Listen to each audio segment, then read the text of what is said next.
Allez, merci Marie-Charlotte, merci d'être avec nous.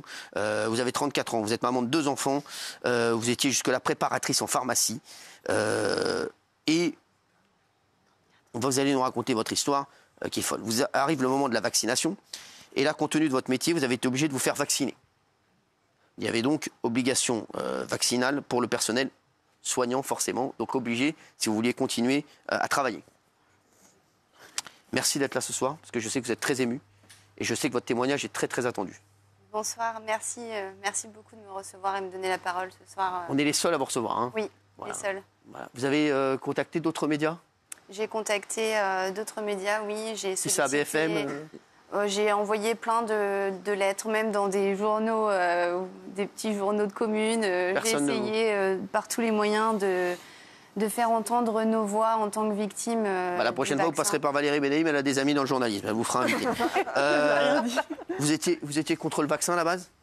Moi, je ne voulais pas me faire vacciner au départ. D'accord. Pourquoi, en fait, au départ? Pourquoi? Parce que je travaille en pharmacie et que je sais que pour élaborer un médicament, il faut de nombreuses années. Pour élaborer un vaccin, il faut de nombreuses années, il faut des phases de tests. Et que les vaccins qu'on nous a proposés ne sont pas des vaccins puisque les phases de test n'ont pas été réalisées jusqu'au bout, qu'il y a eu beaucoup de choses qu'on nous a cachées dans... Alors, ce que vous dites, bien sûr, regarde que vous. Oui, bien sûr. Après, voilà, ça n'engage que vous. On nous a caché des choses. Pour vous, on vous a caché des choses, pour vous? On nous a caché le fait que ce n'était pas un vaccin qui était sûr et efficace, qui avait une innocuité et une sécurité, puisque aujourd'hui, on est des centaines de milliers de personnes touchées par les... Alors justement, avant de continuer votre témoignage, j'aimerais tourner vers Valérie Benaïm. C'est pareil. Géraldine Maillet, c'est pareil, c'est la même équipe. Oui. Géraldine Maillet, quand vous entendez ça, qu'est-ce que vous dites? J'écoute madame. Est-ce que vous trouvez qu'on nous a menti? Non, mais est-ce que vous trouvez... j'ai pas... Enfin, non, mais quand on dit fais confiance en la parole de madame et en... Non, mais là, sur ce qu'elle dit sur le vaccin, qu'est-ce que vous répondez? Qu'est-ce que vous voulez que je vous dise? J'en sais rien. Moi, je suis juste observatrice de la situation comme vous et voilà, moi, j'estime... Enfin, j'ai l'impression qu'on nous a tout dit, qu'on ne nous cache rien, qu'on ne nous a pas menti, qu'on ne nous a pas manipulé, qu'on ne nous a pas empoisonné, qu'il n'y a pas un grand système mondialisé pour goinfrer Big Pharma, que, évidemment, comme dans toute vaccination, il peut y avoir des effets secondaires, et que plus on vaccine, plus il y a des effets secondaires, plus ou moins graves. Voilà, à partir de là... Marie-Charlotte, donc voilà. Je peux dire de plus que ça? On ne va pas refaire un débat, c'était juste pour avoir l'avis de Géraldine, c'est pour avoir l'avis de Marie-Charlotte. Donc pour vous n'êtes pas d'accord avec Géraldine, pour vous, on nous a menti sur le vaccin et c'est pour ça que vous ne vouliez pas vous faire vacciner à la base. Oui. Vous avez donc été obligé de le faire pour forcément travailler parce que sinon... Oui, pour nourrir mes 2 enfants en bas âge. Voilà, j'ai fait une profession, c'est pas pour changer de profession en cours de route parce qu'on me refuse le travail pour une obligation. Et il y a un autre facteur aussi, c'est que mon petit garçon est atteint de pathologies graves et qu'il devait se rendre à l'hôpital tous les 15 jours pour recevoir des injections. Donc j'étais dans tous les cas obligée de recevoir cette injection. Alors, première injection, vous faites injecter une première dose. C'était quel vaccin? Pfizer pour les 3 doses. D'accord. Vous avez eu des effets secondaires au départ ou pas? Première dose, aucun effet secondaire. Donc là, vous êtes plutôt soulagée? Sur le coup, j'étais soulagée. Je me suis dit, bon, tant mieux. Alors, quelques temps après, forcément, c'était le protocole, vous vous faites injecter une seconde dose. Tout à fait. Alors là, qu'est-ce qui se passe?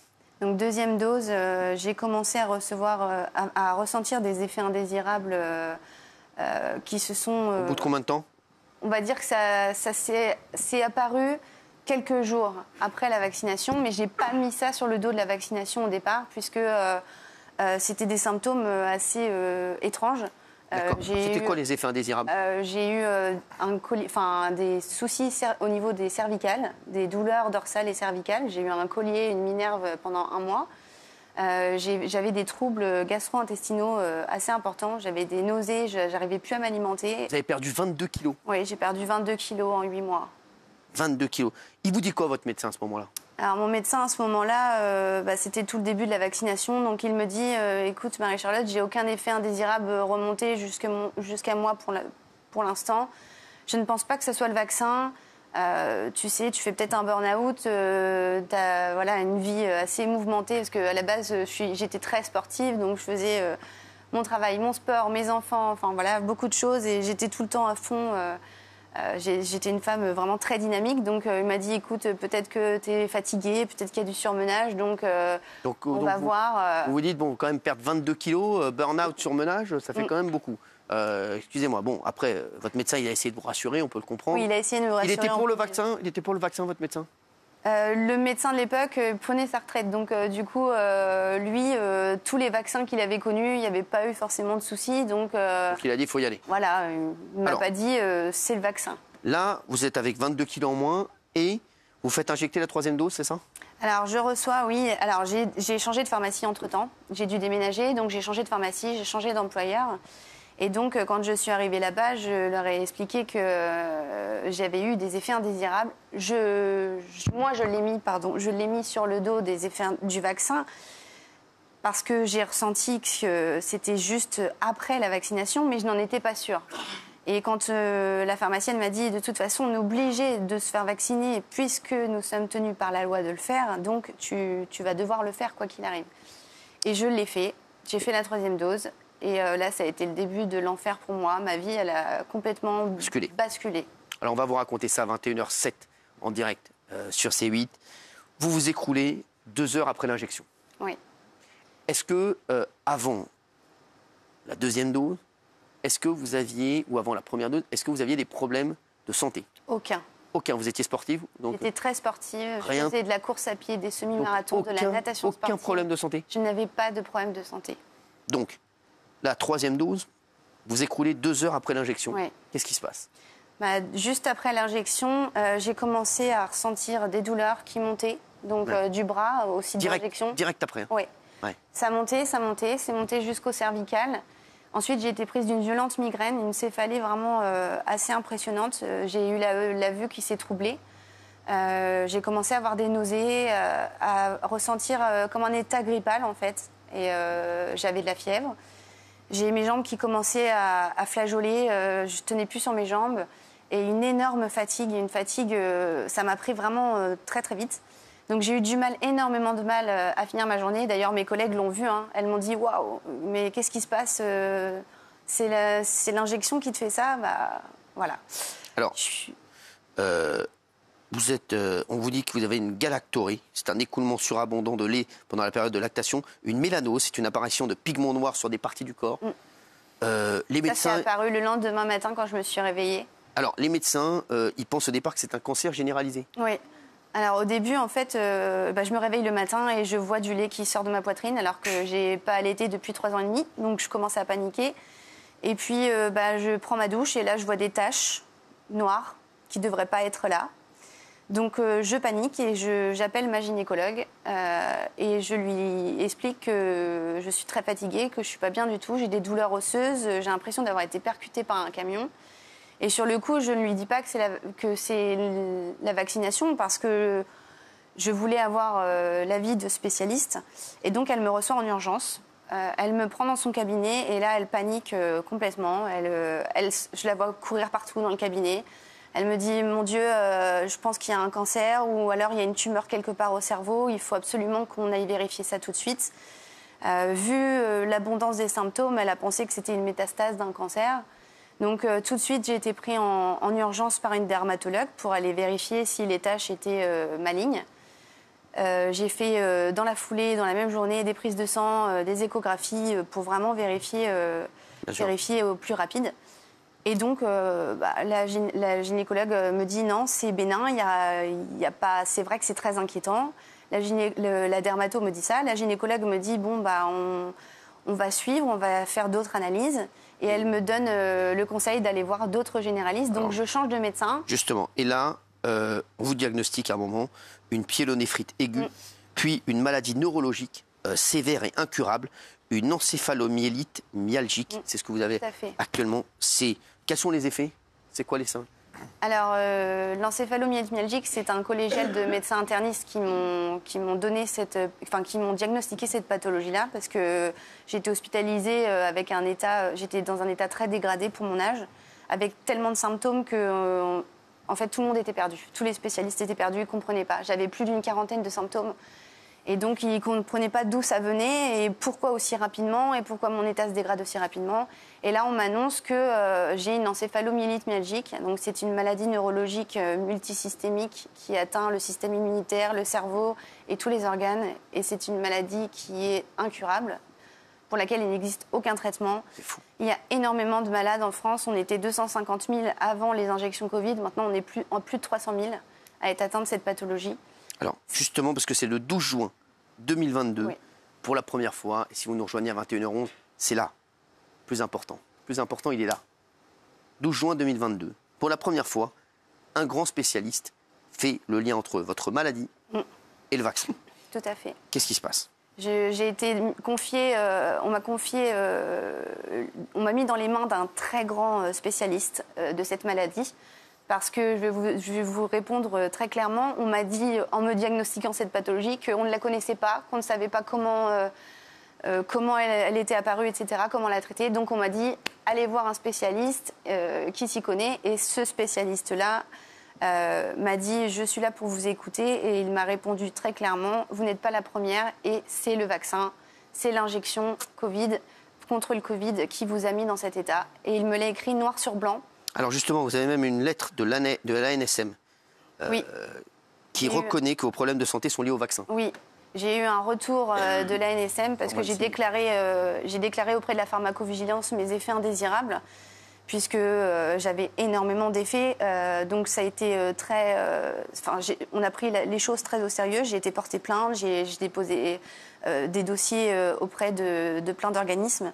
Et donc, oui, l'ANSM, sans avoir, et je précise bien, parce que j'ai eu le résultat là, parce qu'on n'a pas voulu me donner mes résultats, j'ai eu le résultat de l'ANSM alors que j'avais porté mon témoignage en juin 2022. Je viens d'avoir le résultat il y a 3 jours, où on me dit que, oui, en effet, ma pathologie est reconnue par l'ANSM comme étant résultante... Alors justement, est-ce que vous allez avoir... Je dis, là, je pose vraiment la question. Vous avez pris un avocat. Est-ce que vous allez avoir des dommages et intérêts ou pas du tout ? Alors justement, je suis maintenant dans les mains d'un très grand avocat que vous connaissez sûrement d'ailleurs, qui a défendu Héloïse Soave, Maître Lanzaron. Bien sûr, je connais. Que je remercie, qui a décidé de prendre mon cas... merci à lui. Voilà, merci à lui de prendre mon cas au sérieux pour pouvoir justement reconnaître ses effets indésirables. Écoutez bien ce que je vais vous dire maintenant, parce que c'est pas le plus grave. Le plus grave, il est à venir. Vous marchez aujourd'hui avec des béquilles. Oui. Votre vie, aujourd'hui, vous êtes... Aujourd'hui, complètement... votre vie, elle a complètement changé, vous ne pouvez pas travailler. Je suis dépendante de tout le monde, en fait. Exact. Et le plus grave, vous nous avez dit que votre espérance de vie était réduite. Oui. C'est-à-dire ? C'est-à-dire que j'ai 2 spécialistes très sérieux qui m'ont expliqué que mes organes se lésaient de plus en plus. J'ai un foie qui est à la limite de l'hépatomégalie. Il est très très gros. J'ai des insuffisances à tous mes organes. J'ai des dérèglements du système rénine-angiotensine, j'ai un sévère hypométabolisme au cerveau, c'est-à-dire que mon cerveau est complètement endormi, il ne fonctionne pas comme une personne normale. Ils vous disent quoi ? Ils me disent que prochain virus que je vais attraper, je risque, comme je n'ai plus de système immunitaire, je risque de me faire dégrader, donc mon cœur peut s'arrêter, mon foie peut lâcher, je peux avoir un accident cérébral. En fait, je peux partir de tellement de choses. Là, j'ai le système immunitaire d'une personne qui est atteinte d'un VIH, mais qui n'a pas de traitement. Donc, si j'attrape une grippe, je peux mourir. Si j'attrape le Covid, je peux mourir. En fait, on ne sait pas de quoi je partirai, mais tous mes organes sont tellement fatigués, sont tellement lésés. Mon cerveau est tellement épuisé. J'ai des troubles cognitifs très importants, vraiment des pathologies qui sont graves. J'ai un SAMA, j'ai une myofasciite à macrophage, en plus de l'encéphalomyélite myalgique. C'est beaucoup de pathologies qui se rajoutent les unes par-dessus les autres. Je rappelle que vous n'aviez rien. Et je n'avais rien. Alors, est-ce que c'est vrai que votre compte TikTok a été banni ? Oui.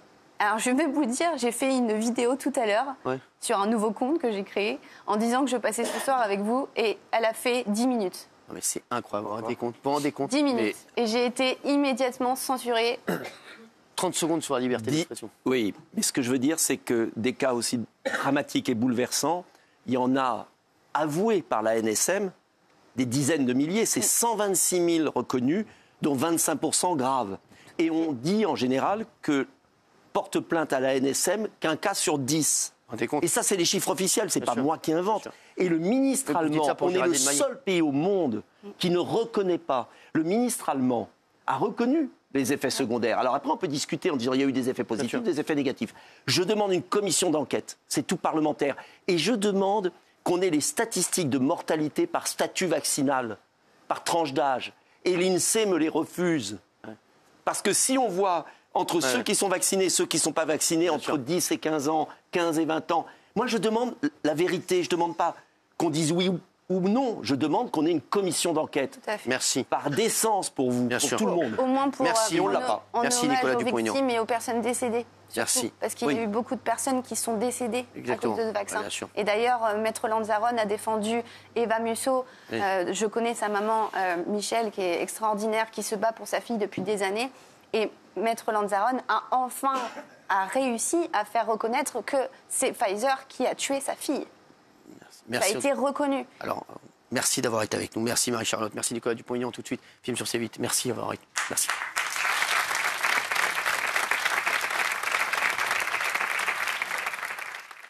Dans la Bible, il est écrit Deuxième épître de Pierre, chapitre 2.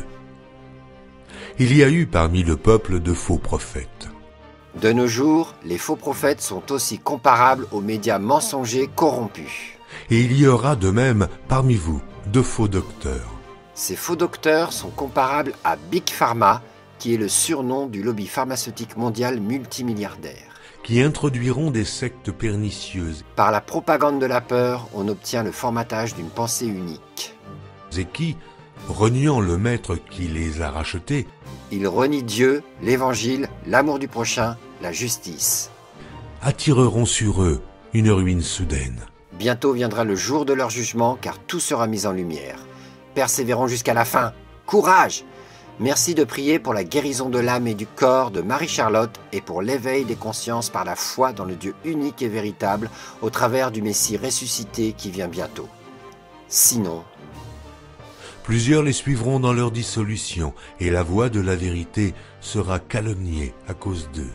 Par cupidité, ils trafiqueront de vous au moyen de paroles trompeuses.